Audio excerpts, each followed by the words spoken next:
Yes. Thanks. Now we're going. Thank you. Yeah. Yeah, I think as Sonia was saying, you know, the psychological trauma, I mean, she's just telling me that list, it's left with you for years. It's long term. It's a fact. I mean, Yes. it is, because I think because they internalize the feelings of shame, the embarrassment, and many of them are very reluctant to seek help, because sometimes they feel that they have to internalize this and have to carry on and pick up their life as normal, and which we know is impossible for someone to do. And I was also telling Usha that, you know, during the assault, that's the response a woman has. She either tries to flee, she tries to fight it, or she tries to freeze. And that's what happens.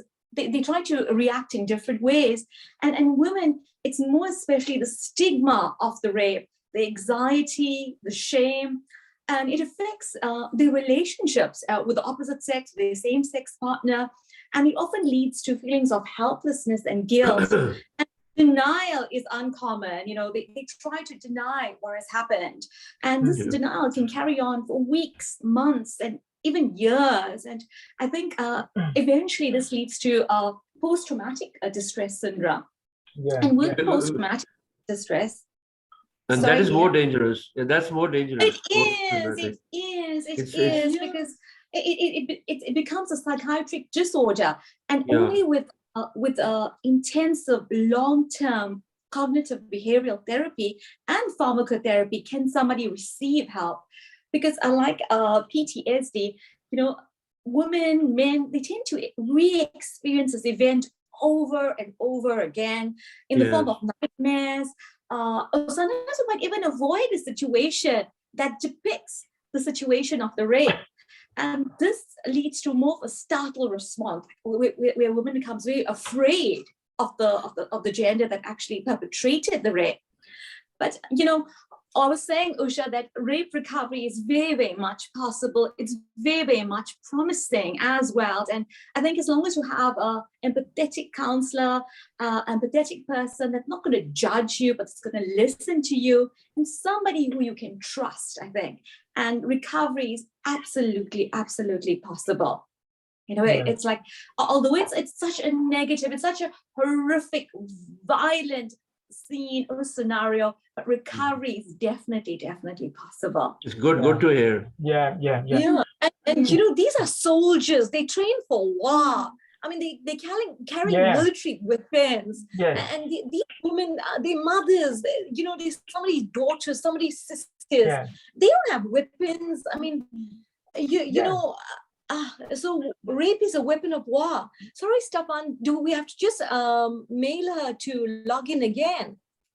Because I mailed her before. Solomia, can we? I don't have a direct contact. Do we just have to drop her an email?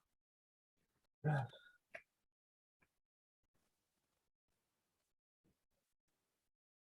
Do we have a direct contact to Solomia? Yeah, sorry, I'm just emailing Solomia again, because I did tell her that she will have to log in again. Yeah.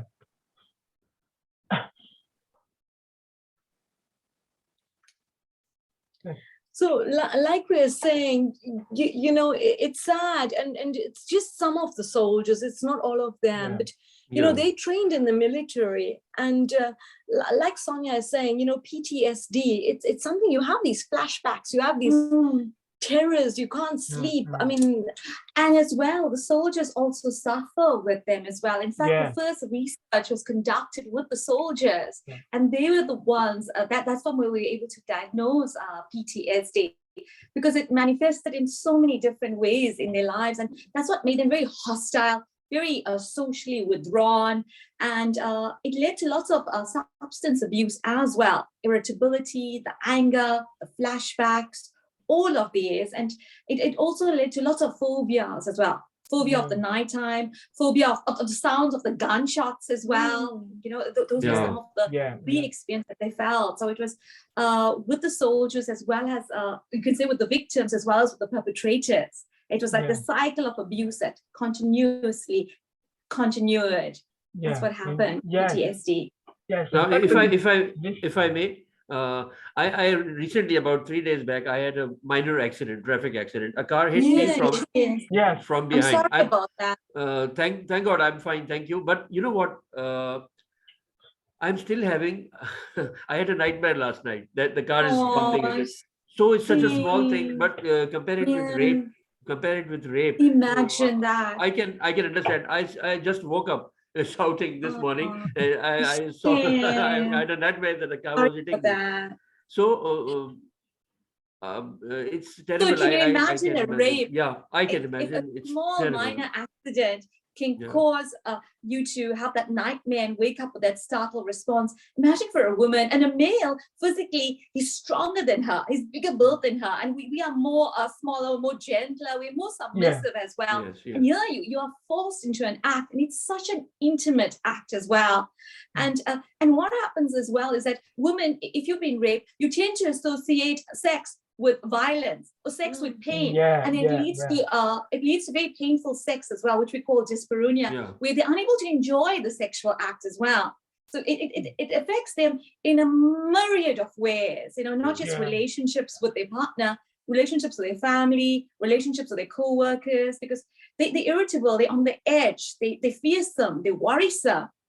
And then these traits get passed on to their children, to their siblings. So it's a very, very difficult situation for them, very painful, very painstaking. So what do you think? How can this be controlled? I mean, through the United Nations will have to come stronger. And absolutely more aggressive. There's no other way. Approach. No other way. Absolutely no other way. I think what we have is a perfect depiction. I mean, the blood. I mean, it creates fear as well. It gets somebody's attention. I know it'll get my attention. So I think what we are doing is that we are on the right path as well, gentlemen. I think we definitely are, and I think we can have more more awareness. People creating awareness with young women, middle-aged women, even the older women as well, and the impact on children, men, on all of us. I think we are definitely on the right path there. Even you know what? You must all be aware of it. In the 90s in Bosnia-Herzegovina, the Serbs subjected even young boys to rape. Even young boys. That's what I'm saying. Boys, absolutely. And Marseille, you are right. Yes. Terrible. The United Nations couldn't do anything. So it's a big question. I think Rodolfo wants to chip in. Yes, indeed. Rodolfo, go ahead. So, indeed, I think this kind of psychological traumas can last many years. It can affect all lifetime for the people who suffer this kind of assault. But I want to add something, because in so many armies in the world, there are also women soldiers. Yes. So what is the positions of the armies in the world as regards rape? So if a male soldier makes rape to another woman, it's something like he did the same to his companion female soldier. It's also a matter of respect, because you are a companion. You are fighting for the same cause. Yes. So what is the position of the armies, of the generals, of the commanders towards rape? Once, many centuries ago, it was a sort of habit. When you conquest the territory, you destroy anything. You destroy also psychologically people. But nowadays, there is the Convention of Geneva that establishes the human rights for human beings. So what happened to this? Why armies and the countries in the world don't do nothing, don't do anything about this? What is the position? This is my personal curiosity, my personal question that I make to myself. In 2022, I totally agree with you, Rodolfo. But I think more than the United Nations or any other human rights body, the generals and the commanding officers and the battle, the commanders who are present on the battle, they can effectively stop rapes and control their soldiers. There should be a, they can effectively do it. Nobody else can do it. Because I never been in an army personally. I cannot choose weapons and so I don't personally know how it works, but I suppose that soldiers receive commands, rules from the generals. Yes. I don't think they can do anything they want. They're not free to do anything. Stefan, what do you think? The junior officers. I was in army just the training, because before it you had to do it when you were 17 here in Belgium. Me too. So you get instructions for the commanders, but there is the fine line. When something bad happens, the commanders, and that you don't see on training, but in real war moments, even when they go with NATO and everything, the troops that carry out these crimes are troops, man only, and there are technological, they get, it's just break everything, destroy everything, go on, go forward, make room for the rest that comes. And those officers, they have the strongest in hand. They even not the mainstream big guys in the center, they don't know it, but on the ground, the officers make little groups and they go and destruct everything. And then the rest of the company comes around. Sometimes they go behind the lines and come from the back. So they have that ground to walk through it. It's the same like Russia did now also. They came from the east, but they started war in the west. There's a lot of man troops, tactical good troops that get the go free, do what you want, destroy it, make room for the other groups. And that's the thing we have to make sure it can't happen anymore. But it happens in every war, and always it's too difficult to find the people behind it. Like they go without uniforms, they go without the badges, they go without the names, they go without passports. The moment they catch them, they can say anything they want. Sorry, I was gentleman, and Usha, I was just going to suggest, or in case if they are to implement more punitive measures for men in the army that are raping, but the commander that sets out the set of instructions that if they are found guilty of this, they are terminated, or some form of punishment for them. That will hinder them and prevent them from doing this to a woman, because ultimately it's a power struggle. Men do this because they feel that they're in a position of power, and if you get to the source of it, why are they raping women? It's forms of frustration, of aggression, and a form of release. That's what they want ultimately, is that you get to the source of it. Yeah. They also want to stop Ukrainian women from reproducing. So there's no more Ukrainian, it's genocide. And also, this crime needs to be prosecuted by the ICC, the international, ICC. And what we have is Russia telling us, oh, these are just reports, made up reports. We're in denial. It's not happening. But, like Sonia said, there's so much of stigma. There's so much of shame around being raped in front of your child. You wouldn't even report it. So we're not seeing the true picture of how many women have actually been raped. And even male children have been raped. I mean, really, so it's this big cover up. And like Rodolfo asked that important question, where are the commanders? They are giving the directives. They are saying, go out there, take the plunder, rape the women. And that is what's happening. They are the aggressors. And like Sonia said, the mind of these soldiers, the psyche, their mind, they in this military combat mode, that's it. They don't, they have no humanity and they have no compassion. They're just out there, steal, kill, destroy, rape, There is a message, and Rodolfo, you're so right. It's coming out from the the commissars or the overseers, and Stefan even told us, in one episode about his anger issues. I don't know, maybe it's from the military or something like that, because they train to be so tough and so brutal that they go out and they act against women, innocent. I mean, go there, you want to fight, but leave the women and the children. Don't rape them. So, that's our plea. Yeah. Like Stephen, I've also served in Pakistan Army for 2 years when I was 17.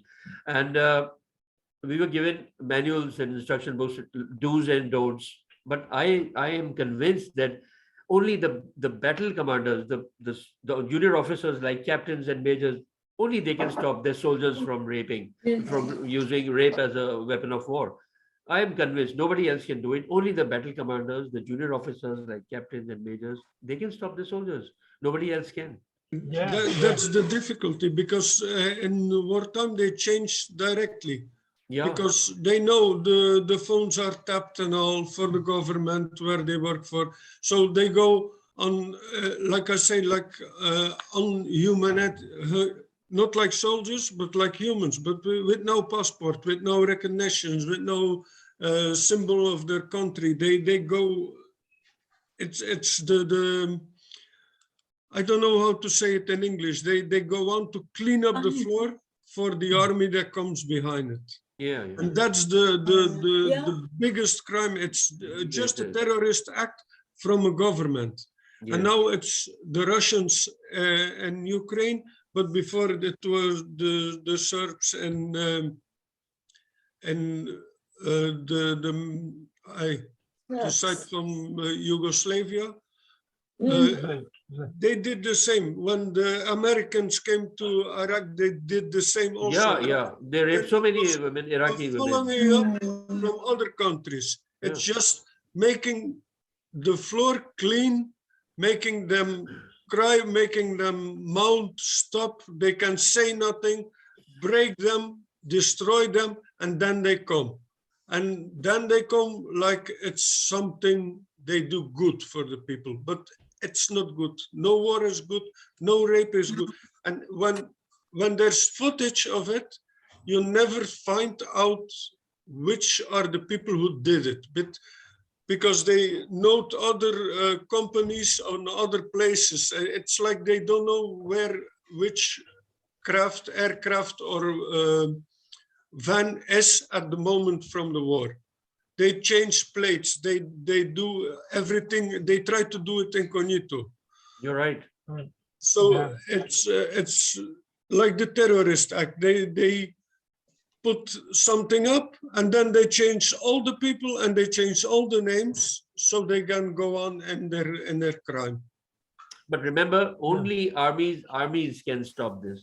Just the armies can stop it. Nobody else can. The government is not gonna do it because they're making money on war, and that's also a big crime where nobody speaks about. But like Belgium, I'm devastated that the Belgians say we're gonna help Ukraine, and they're gonna help them by giving weapons. And I know they have to defend themselves. Shouldn't it be better to take out the weapons from the Russians and put them back where their border are, than give more guns, give more food, put more fuel on the fire? Yeah, I think we have to think about that also, because what NATO does now, they're making the Russians more anger, and they give them more fuel to do these crimes. Exactly, I agree with you. Yes. It's my feeling, and I feel for them it's a money game, but on the floor it's a game of life. There's people gonna be destroyed, not for one generation, but 2-3 generations far. They're gonna be broken of it. They're adding fuel to fire. They're adding fuel to fire. Yeah, you're right. Yeah. In fact, it's true that wars are won with diplomacy, not with weapons. This is the key. This is the key. Yeah. Because if you feed a country continuously with weapons, Yeah. the war will never end. They're prolonging the war. Yeah, Yeah. absolutely. So the key for in this case for any kind of war is diplomacy. It's listening, speaking. Yeah, dirty game. Why does Europe don't send physicians, doctors, psychologists Yeah. to there? There's a lot they want to go there and help directly. They make corridors directly. They are stronger than the weapons because when there are a lot of humans, they take like we did now with raw footage. So everybody put his cell phone on his body and goes there. They cannot do nothing because everything is covered. They have body cams, everything, but that they don't never give.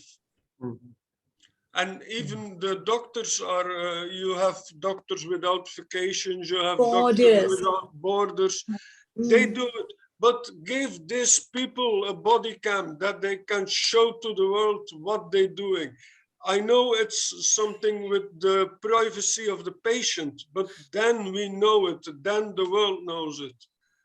And we need that because the world doesn't know nothing now because they only see the cut versions of everything. When they interview a doctor, he is also guarding his life. He speaks not the real truth. The doctors, they come back, they also have psychological problems when they come back, but they are close to help because their colleagues are there to help them. And Stefan, also, journalists, it is there. They can't cover the true picture because they fear their lives are going to be in danger. Yeah. And that's why when there's more humanitarian help and they go and record everything, then you can stop it. Also, make sure that all the military groups, all the countries, they need to sign something so they don't do that in a moment of war. And even now in 2022, there is more contact possible to talk about problems. We don't need the guns. We don't need killing. We're not in the Middle Ages anymore. There's other ways to be aggressive to somebody, to cut off their money, to cut off their territory on a human way. But this is inhuman. They started a war that is not necessary. Why they don't start the war on the side of Finland? Because they know that the military there is too strong for them. So they take the most vulnerable people, the shortest border, that was like the devil for them. But it's not that. It's just the money from the gas. It's just, they don't gonna start in Finland. And they have the longest border with Finland.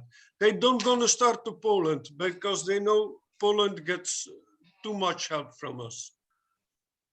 They take the most vulnerable country where there's an army that is with a good mindset for their country, but they don't have the needs and the material to have a war like that.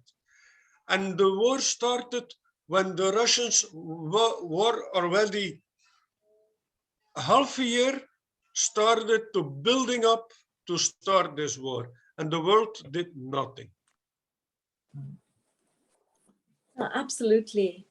And I think it's good that we're having this conversation because, you know, when you look at this whole strategy of war, I mean, there's so many components to it. I mean, the way soldiers are trained and what they're doing. And the comeback is also to the government. It's also to those who sent them out to go into Ukraine. So, I don't think we're going to go back to Solomia. I don't see any connectivity to her. But I think it's good, that we all had this conversation. Yes. And I think, it's important, that in our small way, we are doing whatever we can to expose the violence, the trauma, the torture, the torment that's taking place there. And I think, we got it from a psychological perspective here from Sonia, what happens. And we've seen the visual depiction of the women outside the Eiffel Tower, any small demonstration. And I know, when I was in a meeting, it's a huge ocean out there, but we can be just that one drop, that one change that starts the whole ripple effect. So I'm glad that, we have 3 men on board here, this morning. You've taken out your time, your energy, your effort. I can only say thank you so very much. Because we believe in the, Usha, we believe in the cause. We believe in the cause. That's why we are here. Yeah. And all I can do is say, I really, from the bottom of my heart, I really appreciate your efforts. Rodolfo, I mean, you're a star. You came through for us this morning, and I really appreciate it. Even you, Stefan, speaking up, and your French really helped, because I was, otherwise there was that break in communication. And even Kuram, I didn't even know you had military training. Yes, so, 2 years. Yeah. Wow. Yeah. And we got the first-hand account of what really happens. It's not just rape, it's human rights. There's so many facets to it. It's the training, like Stefan said, they have to take instruction from their commander. And I think all of us coming here together, we all are standing up. We're not saying, oh, yeah, there's a war carrying on, but we all have put our voices. We have spoken up for the voiceless. We have spoken up for the women in Ukraine. We have spoken up for the children in Ukraine. And we will continue to do that in whatever shape and form that we can do. And everywhere else. Yeah, absolutely. And I think what we're doing here today is that we have a little platform. Now it might just be 4 participants, 4 of us, but I think this is creating an awareness. And I'm sure most of you know Viktor Frankl. He was an existentialist theorist that even during the times of war, that we have to look for that will in us to survive, the will to continue, the will to persevere. And I think each one of you gentlemen here, you being here and supporting our cause, it's so important. And let's take that will to persevere, that will to continue, that will to survive and thrive, and to help other men, women, and children out there. Thank you all for being here with us. Thank you very much. Thank you to you. Thank you to you. I want to say something. We do it by heart.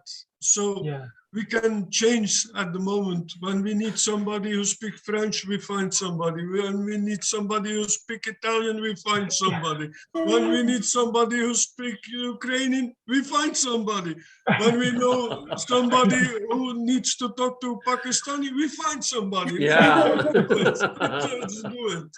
We're an international group. We do it by heart. We make awareness to the world. We can make the world a place to love. Yeah. Yeah. Definitely. That's what we're doing with DPC. Rape as a war weapon should stop everywhere, not only in Ukraine, but everywhere. Yeah, absolutely. We don't need, in this time, we don't need wars anymore. We can talk, we can make anger, we can be aggressive on the table, we can make do water in the wine, like they say. Make something, but do it humane. Do it humane. When you don't want to talk to them anymore, okay, don't talk, but don't make war. That's important. Yes, after a while, you're gonna talk again. After war, you cannot talk again because there's too many losses. There's too many things that happened that you can reverse. After talking or not talking, you can reverse everything by speaking about it. Yes. So with those words, I want to thank you very much, and thank you for this first session. I think it was an excellent session, and it's the one of many, I hope. So Yeah. My deep appreciation to all of you. Thank you so much. Thank you. Thank you. to Thank you. Thank Thank you. you. Thank you, Thank you. everyone. Take care, everybody. Thank you, everyone. Take care, everybody. Bye. Take care. Bye. Bye-bye. Bye-bye. Take Bye-bye. care. Bye-bye. Bye. Bye. Bye-bye.